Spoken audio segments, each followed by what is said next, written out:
Mishumis. You're the only one. Thank you for coming to do that.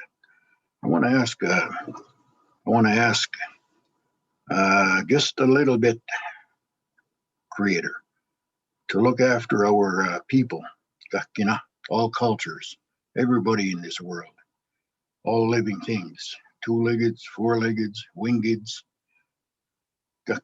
everybody. Today we ask that you bless each and every one of the people sitting in this circle, that they have a good meeting, a good way to look at themselves and look forward to the future with positive attitudes.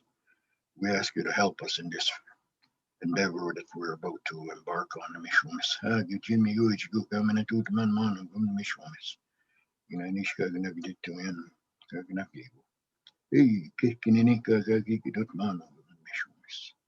My name is Man of the Earth. That's what I'm known as to my Creator as well as my people. Thank you for coming to sit with us and show us the way. Help us. Blessing. Ask a blessing for each and every one of us here in the circle today. Go in and win the gum. I'll sing one song, short song, and then we'll carry on with the meeting.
Thank you for coming to sit with us today. Guide us in your beautiful wisdom. Jimmy Greach, thank you very much for listening. And we'll carry on with the meeting now. And to Heart and Chima Gritch, Elder Wallace, for bringing us into this space in a really amazing way. Thank you for using my language. You're welcome. And that is also thank you in the Anishinaabe territory, just outside of Ottawa and Gatineau, where I spent a lot of time before coming to Calgary. So so good to see everyone today. I got a note to introduce myself as well. My name is Megan Reed. I'm the Executive Director at Vibrant Communities Calgary. And it's okay if you don't know that organization, but we do hope you know Enough for All, which is the poverty reduction strategy for our collective city in Mohkinstsis or Calgary. And we are just so glad that you could join us today. I'm going to start off with some housekeeping. So first of all, just make sure that if you're not speaking, you are on mute, or we might mute you. I think a couple of us in this room have that power. And if we encourage chat, so we'll be keeping an eye on the chat section over on the right. So please make sure to use that liberally. Give us your thoughts. And we will have questions and answers at the end. But if you do have questions, please post them there so you can sort of get other people thinking as well. We're really happy to be joining again for the 369 series hosted by our pioneering champion, Calgary Reads. So Calgary Reads was the champion kind of responsible for making sure that early learning was embedded and in the forefront of the Enough for All strategy. And one thing, Elder Wallace, I love that you said was about, sort of meeting our future with really positive intent and gratitude. And when we think about families and literacy, that's sort of what that means. One thing that Stacy once said to me once upon a time when we could eat sandwiches in person was that if we look at our community as a collective family, as adults, we should all be talking to children all the time. And Stacy, that never really left me, And when I think about the Indigenous perspective on family, there's the family in your house, or maybe not always in your house, but then there's also our collective family together as a community. And so I kind of want us to keep that in mind today as we hear from our great speaker. But first, I'm going to pass it over to the amazing Stacy Finney at Calgary Reads to introduce what's next for us in our time together. Thank you, Megan. I hope that everyone remembers that talk is cheap, it's free, and it is something that we should be doing all the time with all those little people in our lives, in the grocery store, everywhere we go. So thank you for remembering that it's a good thing to talk to little ones. That is a perfect introduction to what 369 is. Some of you have heard me talk about this a lot. And for the sake of people who this might be your first session, I just want to put some context around why we call this the 369 series. We at Calgary Reads have long loved collaborative endeavors, and we used to incubate the First 2000 Days Network, which was a very important network focused on those 0 to 5 years, first 2000 days of a child's life. And we also convened the grade level reading campaign, which was committed to ensuring that every child was reading by 3rd grade, which is an incredibly important milestone for success in life. And both of those coalitions, like Can Happen, were not resourced in the way that they needed to be. They proved not sustainable, and they were evaporating even before COVID. So 369 is our attempt, but the work has gotten more important than ever. And certainly I think we all know that where dollars flow doesn't necessarily mean that's where the greatest need is. We still believe there is an important dialogue to be had in our community about children and families, and that just because these two structures no longer exist doesn't mean that we weren't responsible to be a guardian to children. And so the 369 is the new version of this very important long time work. And essentially it means we are still attending to not just the first 2000 days, but the first 8 years of life, which are really those early years for a child. The 3 stands for the important data that can be gleaned through a program like Lena, which we are running throughout the city, where the vocabulary that a child is exposed to is actually being collected through a digital device that can record the number of words, the number of conversational turns.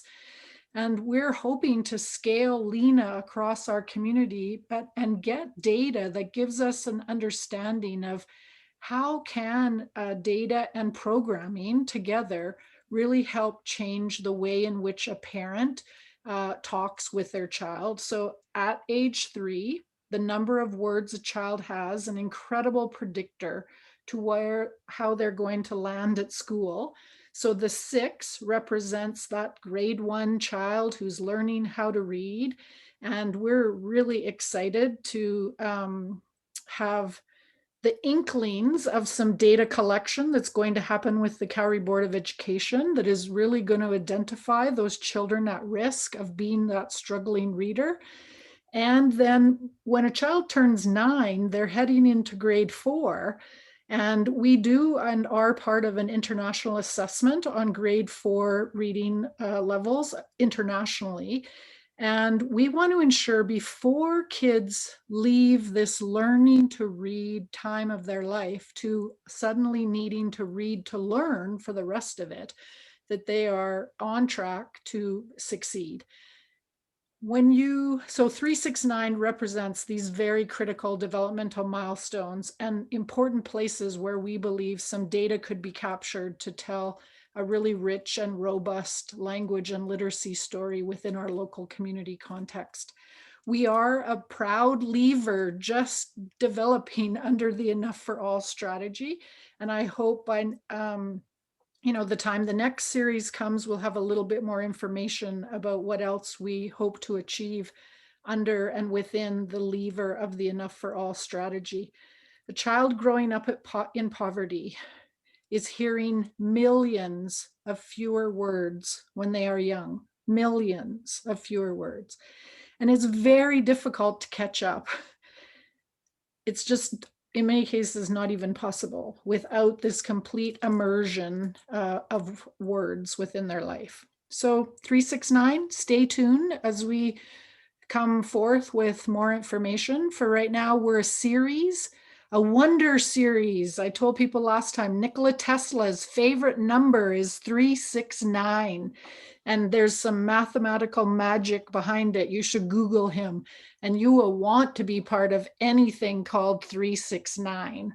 I'm so pleased today to be able to introduce Suzanne, who has been on this early years journey with me for 20 years as a Council of Champion members with the United Way.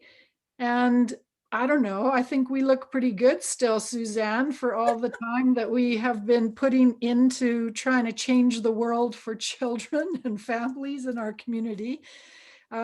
Suzanne, though, comes with, oh my goodness, I come with lots of passion and enthusiasm and commitment to the cause, but Suzanne comes with credentials that I could only ever hope to have, because when she walks in a room, she is wise like no other. She has committed her career to caring about children and families. And what I love about Suzanne is that she's a real researcher, right? Like she really wants to ask the questions and figure out what's happening and then work with and through community to ensure that the learnings come to life. And that is such a gift for us to have someone who has all the smarts to figure out so many of these big questions that we have, but actually wants to translate it so that the rest of us can do better, be more informed. So Suzanne, I have a big bio for you, which I haven't read from, but currently I will tell you that Suzanne is a professor at the Departments of Pediatrics and Community Health with the Cummings School of Medicine at the University of Calgary. And what I really love is that she is a fellow with Max Bell and the Burns Memorial Fund around natural supports. And this is a really important body of work, especially when we're talking about community and children and families. Suzanne is an award recipient for all kinds of amazing things, the University of Alberta Alumni Award of Excellence, the Global YWCA Women of Vision, and she is such. The United Nations She Innovates. Who wouldn't want to have such an award? Very cool. You are fortunate today to get to hear Suzanne present, I'd say not good news, but something that will hopefully call us all to action. And that's what these 369 series are all about, is trying to mobilize our community to do more. Suzanne is joined by Sheila, and Sheila too is one of these researchers who really want to make it real so that we can all just do better. So thank you for joining us today. And Suzanne, I turn it over to you. Well, thank you very much, Stacy. I hardly know where to begin, except for I've really enjoyed the chance to settle into the meeting that Elder Wallace provided, with sort of grounding us in the remembrance that we are the community. And what I'm going to share today with all of you is about all of us.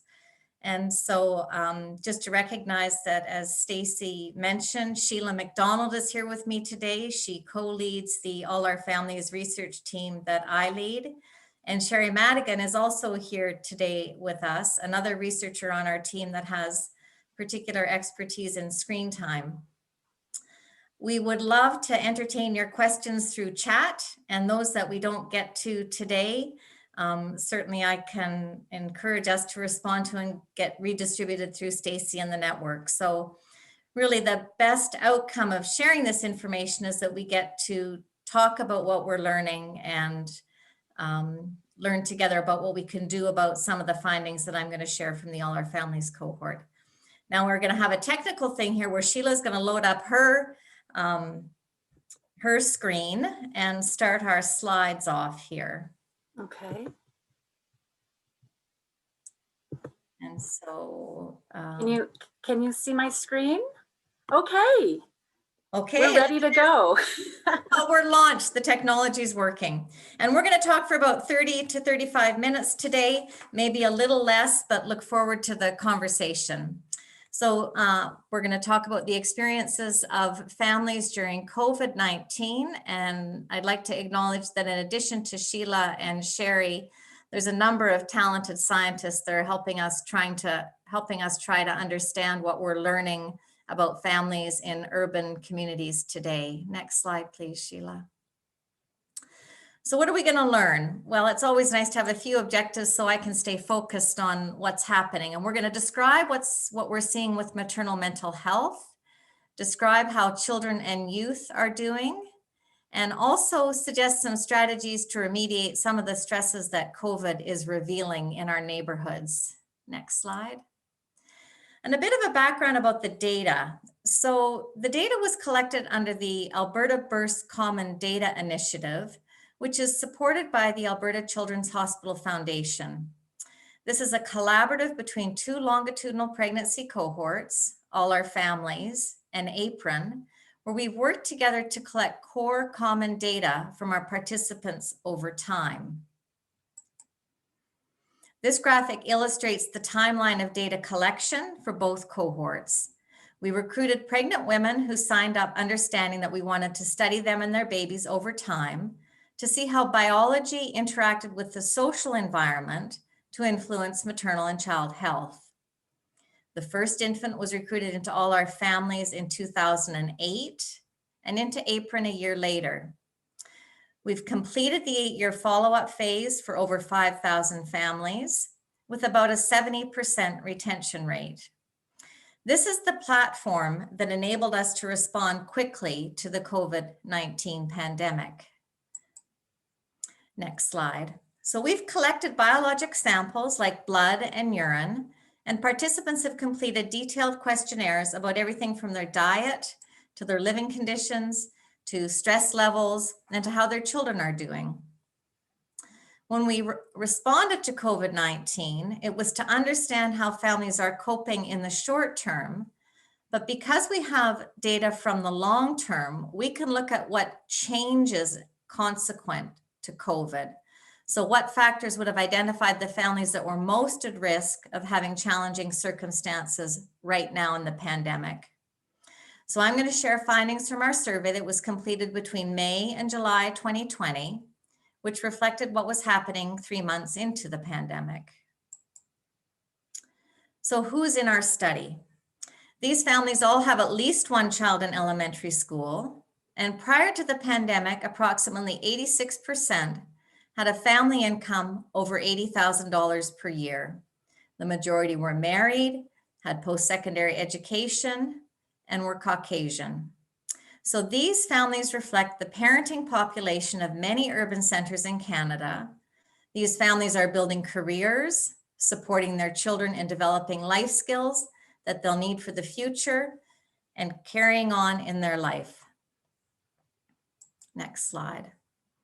These families are engaging in hobbies and household projects, and the findings I'm going to share represent the best case scenario, because you're going to see that compared to past data, the most vulnerable participants were less likely to respond. So mathematically, that means that we are underestimating the effect of COVID across the whole population. So our data is very accurate for what we see, but it might be worse than I'm going to tell you today in some areas. So what happened? Financial impact. This is something that we've all talked about and maybe have had experiences in our own family or neighborhood, and our data can quantify it. So 58% of families experienced a reduction in income or job loss. In 20% of families, both income earners lost their jobs. 43% of families indicate they're impacted in their ability to meet existing financial obligations, and 5% report food insecurity. And those families that had lower incomes at the outset were more likely to report financial impact. Essentially, the vulnerable have become more vulnerable. And how has this impacted moms' mental health? Moms reported on their mental health, and the findings reveal that 35% are experiencing symptoms of anxiety and/or depression, of which many are new cases. You'll see here that 17% of mothers experienced depression pre-pandemic. 35% of mothers are scoring at risk of depression in the pandemic. 23% of mothers are scoring high on our anxiety scales in the pandemic, compared to about 17% pre-pandemic. 78% of mothers report that managing the demands are difficult. They are struggling to assist with schoolwork, their own work, and household tasks. Mothers often have assumed the responsibility of employee, parent, partner, house cleaner, cook, teacher, and playmate. These experiences reflect the challenges of the pandemic. And for example, we know that mental health is worse among those coping with multiple demands. For example, 44% of those who find it difficult to secure childcare are depressed, compared to those who are finding it easier to secure childcare. Next slide, please. So we asked the mothers to tell us how they were feeling, and what they said was, the toughest part is that I'm actually working more, given the computer is right there all the time. Managing that has been something I actually have to focus on. The guilt that as a working parent who's also homeschooling, I'm not being the best parent or the best employee that I can be. We're not doing very well. We're dealing with the financial and mental challenges and the child's behavior issues and regressions. We are trying our best to adjust ourselves to the new lifestyle. So when we look at how mental health has changed over time and the variability among those who are financially impacted or less impacted, this slide highlights some of our findings. So I mentioned earlier, the 5-year follow-up, the rates of depression and anxiety were about 16%.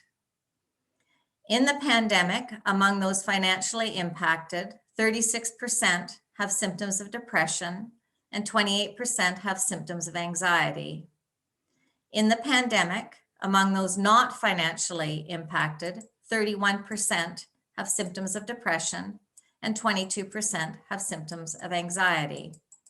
I'll just pause here to draw your attention to the fact that even if you are not financially impacted, your likelihood of depression is much greater than it was pre-pandemic. So the best case scenario is 30% of our mothers are struggling with mood challenges. Next slide, please. Many of us have heard about vaccines and we're eager to get the vaccines, and we're really actually pretty eager to see what's going to unfold in our country around vaccine availability. And we asked mothers if they intended to vaccinate their children if a COVID-19 vaccine was approved. 69% of families said yes, and 5% said no, and 31% are unsure. I want to draw your attention to the 31% who are unsure, because this does not represent those who were vaccine hesitant in the past. There is no difference in those who are unsure among those who have full vaccine compliance or less vaccine compliance. Another way of saying that is that 85% of our families were compliant with the existing vaccine schedule. And so we have high vaccine compliance for these families in general, yet 31% at this point in time are unsure about having their child vaccinated. And you might ask, why would that be? Or you might have your own ideas or your own concerns. So the reasons that our families said they might be hesitant is uncertainty around the safety and efficacy of the vaccine, some concern about the long-term safety, and some concern about the quality of testing or the process being too abbreviated. This is important because many of you are probably in careers or professions where vaccine reluctance can limit the ability of the children and families you work with to engage in the resources that are going to become available. Next slide, please. So what did the youth tell us? For the very first time ever, all our families was able to ask youth what they were experiencing during COVID instead of relying on mothers to tell us how their children were doing. And I'm going to share a few slides around our youth. I think that's a key interest of our audience today. But I want to reassure you that when we compare what youth say to what their mothers said on similar or identical questions, we have very high congruence. So the good news is mothers actually do know what their children are doing, and that we can rely on families to really share information honestly, because there's not much difference between what the child says and what the mother says. And I say mother in this as the primary caregiver, and because most of the participants in our study, as I mentioned, are mothers, because we recruited these families when the mom was pregnant. So uses of digital devices. Well, 56% sometimes use a digital device before bed, and an additional 25% always use a digital device before bed. When we asked youth about sleep, 25% of them were getting less than the suggested 9 hours of sleep a night. When we asked about physical activity, we're happy to report that 75% were exercising or moving around daily, but less than half were meeting the physical activity guidelines of 60 minutes a day. Next slide, please. Youth also told us, which will be interesting for this audience, that 57% of them are reading for fun daily. So activities outside of what they're required to do for school. In terms of creative play, 25% are creating plays, stories, or acting weekly, and 48% are spending time doing arts and crafts at least weekly. In terms of outdoors and exposure to our green environment, 51% are exploring nature weekly. Next slide, please. The at-home school environment is a tricky one, and we've heard a lot about this on the media. And I think it's important to highlight here that 46% of our youth always or almost always found it easy to do their schoolwork at home. 81% have told us that they almost always or always have enough help from their parents. And over half, at 53%, almost always or always have enough help from their teacher.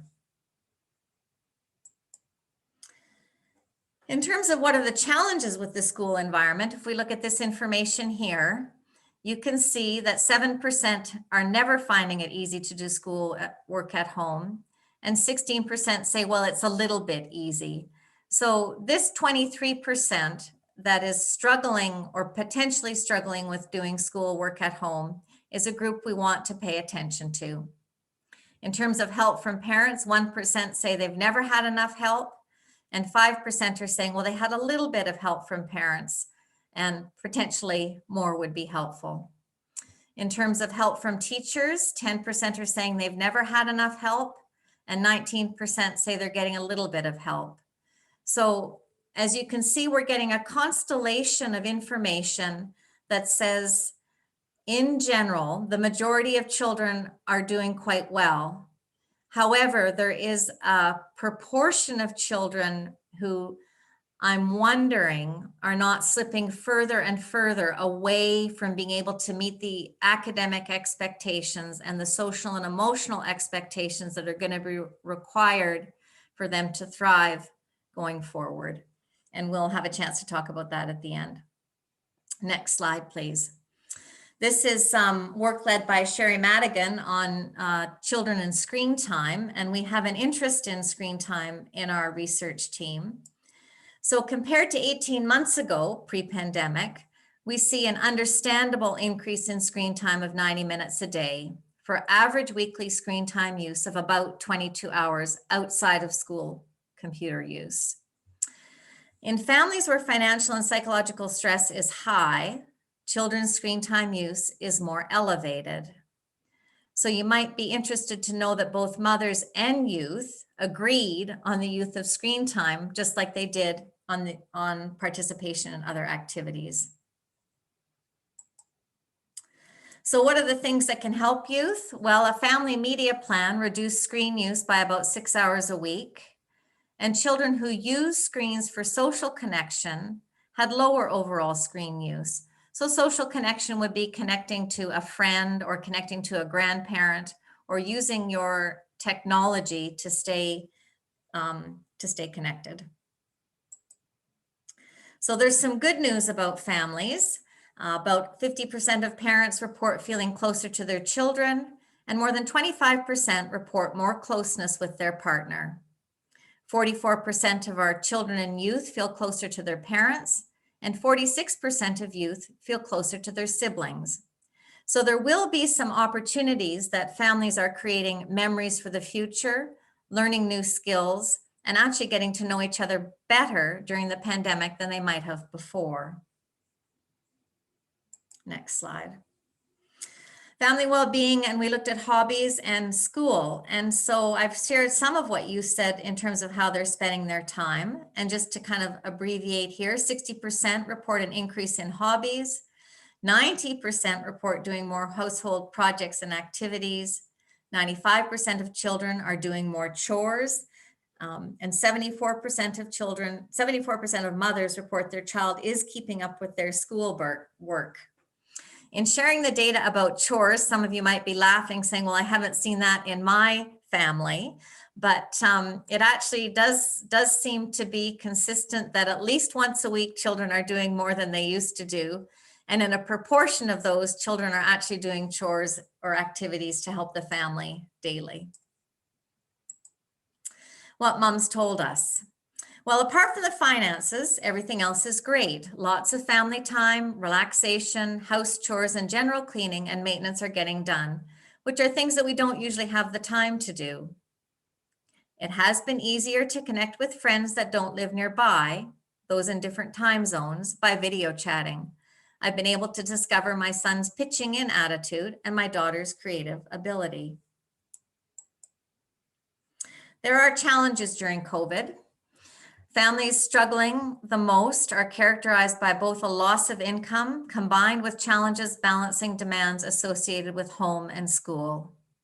Families with lower incomes pre-pandemic were more likely to report a financial impact in the pandemic. Essentially, a double hit with fewer resources and more responsibility. I'm going to pause because I see a question from Phil coming up in the chat line about, well, where are the dads? Phil, I can share with you that we don't actually have personal responses from fathers. And there's a research reason for that. After we recruit the mothers into the study, we have only consent to contact the mothers. If we were to contact the fathers to ask them how they're feeling, the challenge we face methodologically is then the mother becomes the gatekeeper to the father. And so we have a suspicion that mothers who would ask the partner, male or otherwise, to complete the questionnaire wouldn't represent the full spectrum of parents out there who are assuming a fathering role. But it's a very important question, and one that, given time and resources, we'd love to have more information on fathers. And specifically to your question, it is highly likely that fathers' mental health is suffering as well. And I don't know the magnitude. Maybe Sherry at the end might have some advice on that from her psychological perspective or perspective as a psychologist. Okay, let's move on. So what we've learned, the pandemic has impacted everyone.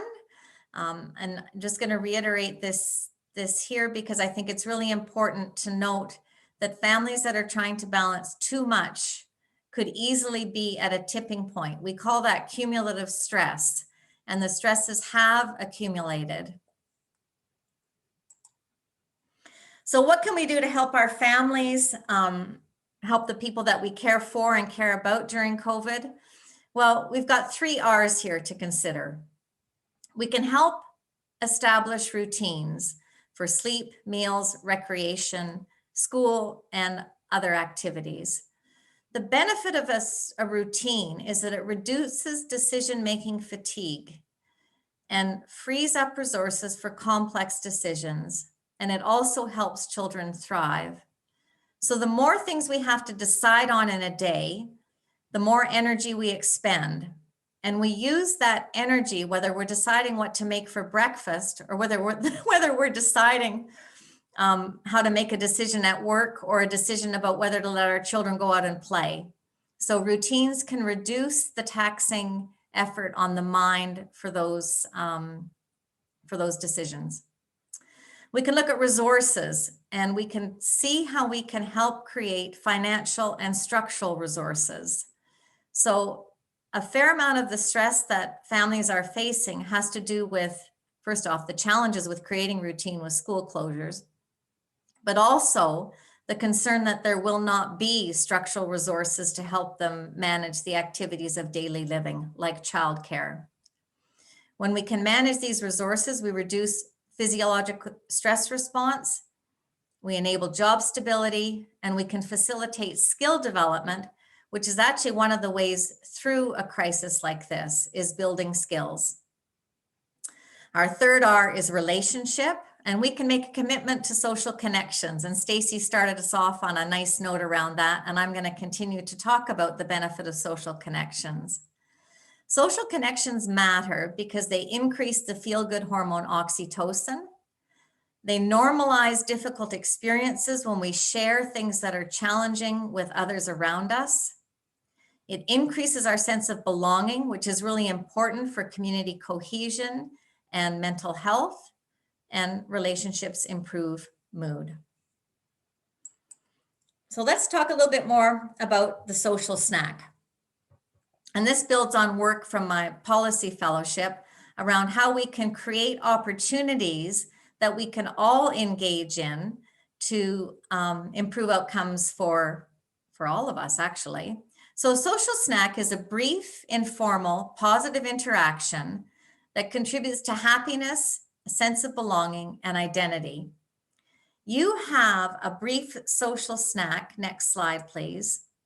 When you say hello or wave to your neighbor, when you smile with your eyes over your mask, or when you chat with somebody in the dog park, when you listen to somebody tell their story, your brain and their brain feel better because the interaction reduces our stress hormones and releases, as I said before, the feel-good hormones. So take a moment and smize, pick up the phone and make a phone call, and challenge yourself or your family to a few social snacks a day. Next slide, please. Just as much as we need to take care of our kids, we also need to practice self-care so that we can present and care for our children even better. Our kids are watching us and how we react. Taking care of ourselves improves our outlook, which can also influence our children's outlook. And it provides a role model for how to address challenging circumstances. I want to comment that one of the challenges of implementing the 3 R's of routine, resources, and relationships is that the 4th R, reward, can sometimes seem distant. When the reward is distant, sometimes it's hard to motivate ourselves to take action. Knowing this, and knowing that even social snacking takes practice, can help you when we're learning new habits. So in summary, there's many, many families with children that are challenged in navigating daily activities during the pandemic. For many families, stress is very high, and we're all hoping on our team that this information can provide insight for those developing resources to reduce the impact of financial, parental, partnership, and mental health strains. Our data and that of others has consistently revealed that the ability to engage with social support really matters, fosters resilience, improves outcomes. And so there's opportunities to think of how this information can be helpful in your daily practice. We can remind parents that time and attention and shared activities like reading and playing together are more valuable than things when it comes to helping children thrive now and always. I'd like to recognize the significant funding that we have in keeping the All Our Families cohort going for well over a decade now, and couldn't have done it without the financial support of our funders. And you can reach us easily through social media and online. And just the final slide to remind everybody that this is really a large team of people, and I'm the spokesperson today, and we look forward to answering your questions and hearing your ideas. Thank you very much. Thanks so much, Suzanne. Sheila, if you don't mind, if you can stop sharing the presentation, then we can see more, more of each other. So I'm just going to facilitate a bit of Q&A. Thank you so much for your presentation. Yeah, there's been a couple of things going through the chat, and if there's more questions, please feel free to put them in. You know, I think as you brought up the slides of the numbers, I think of people and how they're being affected, just comments of how it's maybe a little bit disturbing to see those numbers that they're, I think, quite stark in understanding where we're at. I think to see that, you know, people maybe experiencing depression have doubled, and that those individuals may not have had that experience of depression previously, I think is probably something we're all seeing a little bit of in our lives with the people around us or with ourselves. So as I was thinking more about the research that you do in the All Our Families cohort and things, it's interesting, your research, because I feel like we often talk about things in silos. So we talk about children or addressing children, or we talk about, but we don't always talk about the interconnections. And so I was wondering if you could speak maybe a little bit more, talk about the benefits of acknowledging that interrelated connection between parents' well-being and children, and maybe talk a little bit about how that changes outcomes for children, potentially. Sure, Jacqueline, I'm happy. So if I understand the question, you're wanting me to clarify that when mom's mental health is better and when father's mental health is better, it's easier for children to thrive. Mm-hmm. Yeah. And so part of that is, and one of the benefits of public health is if I say anything that doesn't make sense, then it can't be true, because public health is about all of us. And so I think it should be generalizable. We should be able to see ourselves in these ideas and in this data. So when mom and dad are struggling with financial challenges and lack of time to do the things that they feel would be helpful for themselves and their family, it's easy to trigger challenges with mood, or vice versa. It doesn't have to be unidirectional. None of this ever is, which is sort of the complexity of a platform like this.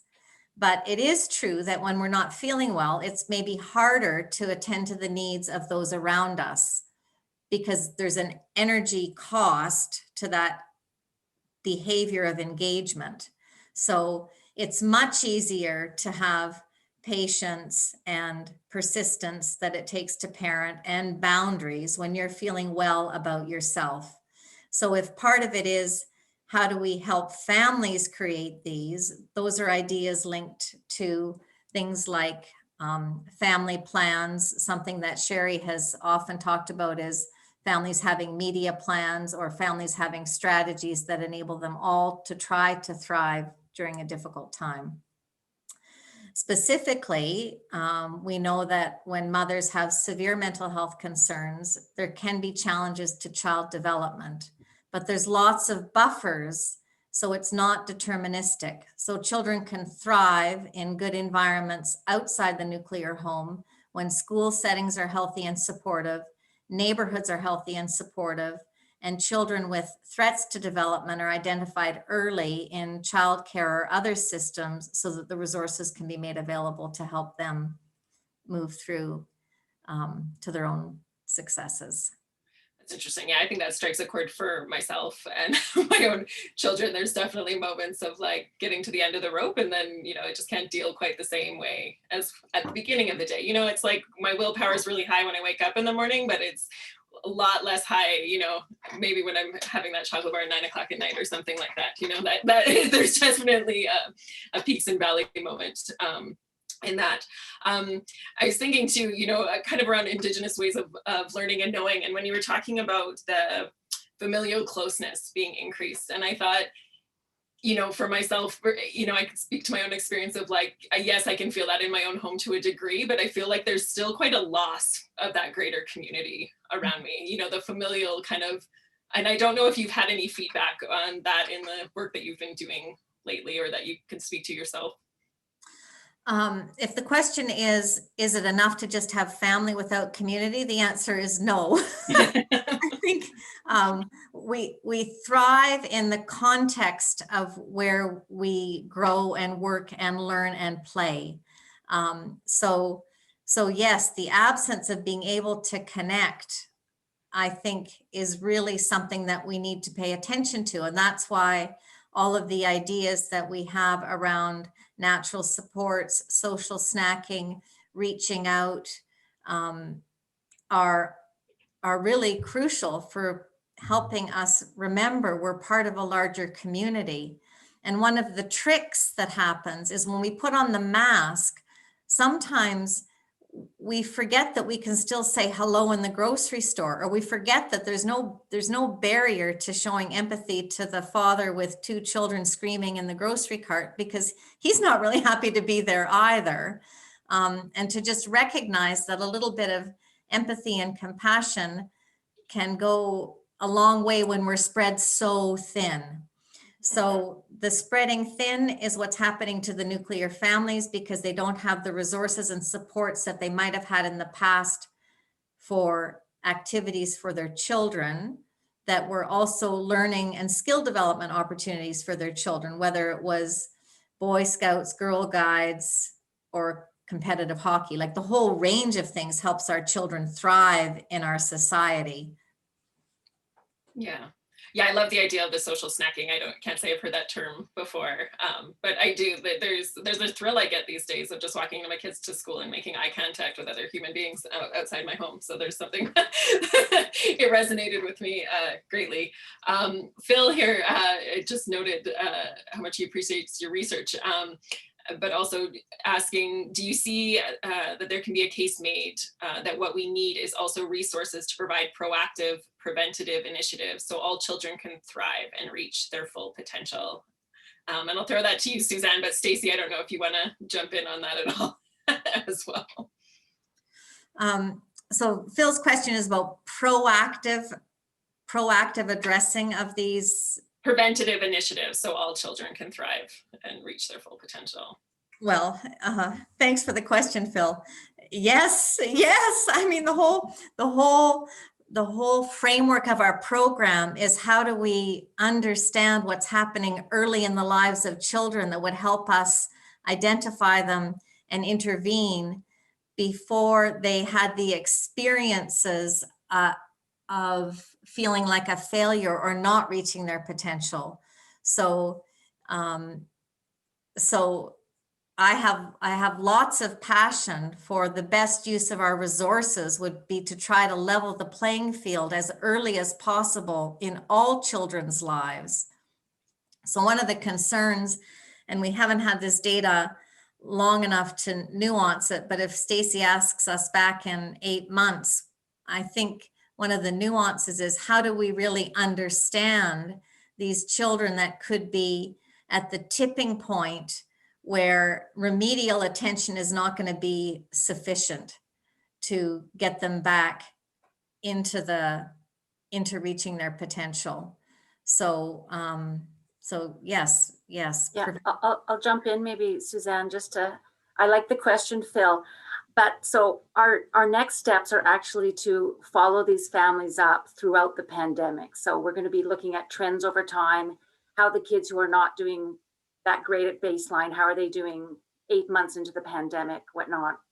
But the cool thing about our data is that we can really link back to the early years and identify those families, children whose developmental trajectories might be going okay, but then they might fall off, or who's most at risk and that sort of thing. So I think we can be proactive and look at those early identifying markers. So I just wanted to let the audience know that we're continuing to follow up these families. Actually, we're launching our next COVID survey in the next week, probably.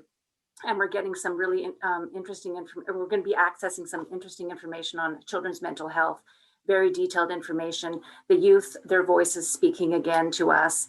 And so it's really exciting for us because the one snapshot in time is we're just giving you some descriptive stats. We have maybe some relative stats, but we can really tease apart what's going on over the long term for these families. Thanks for jumping in there, Sheila. Yeah, I think that actually leads into a question from Sharon that she put in the chat that says, is there any anticipated long-term impact to children, mental or social? And are these impacts increased if they are older? I think we'll have to say from our data, we don't know that because we haven't looked long term. I don't know, Sherry, if you'd like to hypothesize what you would expect. I think there's going to be some children that struggle and other children that don't. And the opportunity is going to be to make sure we get the resources to those that are most at risk. But Sherry, do you have an idea? Well, I think it goes back to maybe saying, can we come back in 8 months? Because we could tell you a little bit more, even maybe sooner, because we're actually just about to look at the mental health data. And I think it's really important what Sheila was saying, putting the data that Suzanne so sort of beautifully talked about today, is that was, 3 months into the pandemic. I was home with my 4 kids, homeschooling, like life felt very different then. So I think it's great that we're following these families up again, because I think circumstances, while have, become challenging for some people, some families may be doing better now that there's a bit of more stability in the family unit in terms of kids going to school. I think that we might see differences in how kids were also doing at the beginning of the pandemic when they weren't allowed to be with their friends, and their social connections and those really important pieces that Suzanne talked about. And now that they're back at school, I think one of the things we can see is how important that might be for their mental health to be around their peers. These guys are 9 to 11. This is like a really ripe developmental age, not only when mental health is sort of on the sort of unfolding for them, but where their peer relationships take on more primacy. So I think that we'll know a lot more as we kind of see how kids are doing now that they're back in school and they're with their peers and they're getting those social interactions in place. I think will be sort of really telling. And I think in the same way that we have seen that I'm expecting kids' mental health to have improved from potentially the first time we talked to kids in the pandemic. I'm expecting parent mental health will probably have improved as well, I hope, because I think that with that more stability in the family structure with kids going to school, I think when we can everyone's been saying, we need to get the kids back in school. It's really good for their well-being. And I think it's really good for parent well-being when the kids are back in school too. So I think it'll be interesting, just to see their trajectory over the course of this pandemic. Definitely, thanks for that. Yeah, Stacey, what were you going to add to that? I was just, I think in those early days, we did see this educational upheaval that was really anxiety enhancing. But how can we get a sense of, I don't find very many people are talking about what about these pandemic babies that have been born in extreme social isolation, who really have not been exposed to anyone. We know how foundational the brain is in those developmental stages. So will your new research also look at these before school children, and in particular, these infants that were born during this time? Yeah, that's an interesting question, Stacey. And our cohort will not look at that because our children are growing up. But based on my experience in the children's world, which of course we were embedded in when we started the cohort, and I think there's lots of places to be reassured that our children will be fine if we pay attention to their needs as they unfold as we can. So children have the opportunity to be quite resilient and to continue learning across their life course. So will some infants have consequences because of limited developmental exposure in their own environment? Yes, and that's not a very good thing. But the majority of families, I think, are doing very well and trying their best to follow the guidelines for interaction with children and interaction with peers to the best of their ability. So we see childcares are open, daycares are open. We're trying to get kids into preschool and kindergarten. Small infants, there's of course a small developmental window when more is better.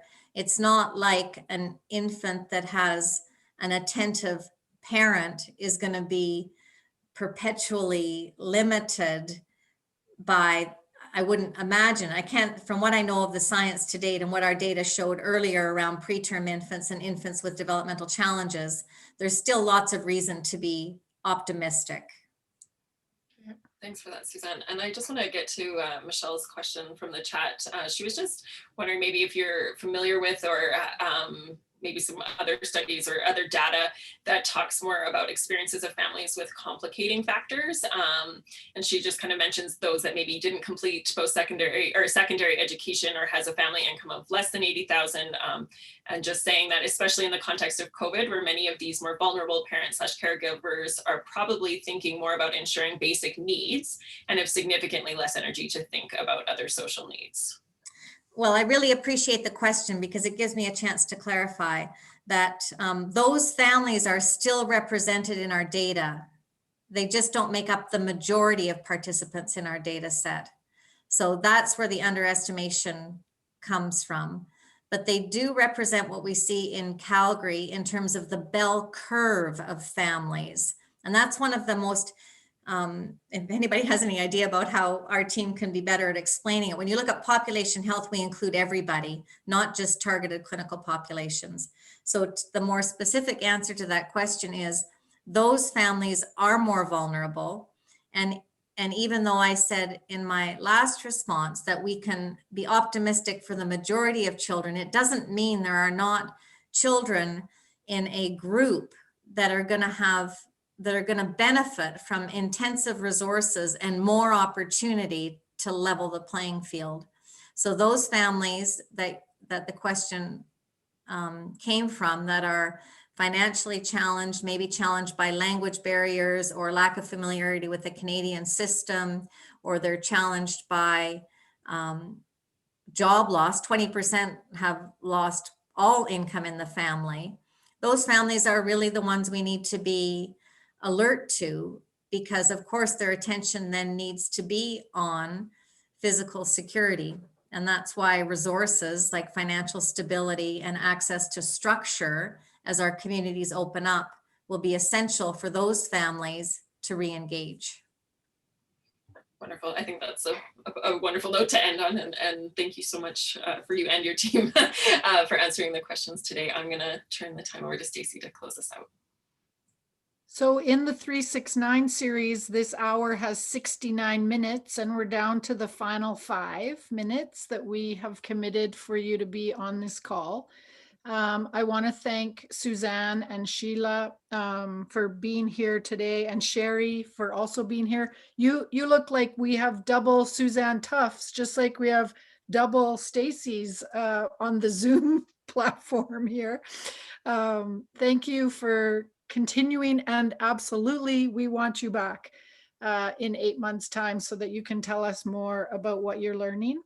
For those of you on the call, I'm hoping that you already have in your calendars our next 369 session. They are always held on the 3rd workday of the 3rd week of the month. So March 17th, you are going to be so happy to come and hear Lori from PolicyWise, who is going to be able to reassure you that if you read during this time, it's incredibly good for your mental well-being and for your children's well-being. So today we heard, sort of about the situation that many of us find ourselves in and our families are in. And you're going to hear about some other things like talk is free and you can do it all the time, and read, because it's really making you feel good. So we look forward to next month, and thank you everyone for joining us today. Go read a great book. Thanks, Stacey. Thanks, Sheila. Thanks, Sherry. Thanks, everybody. Thanks, everyone.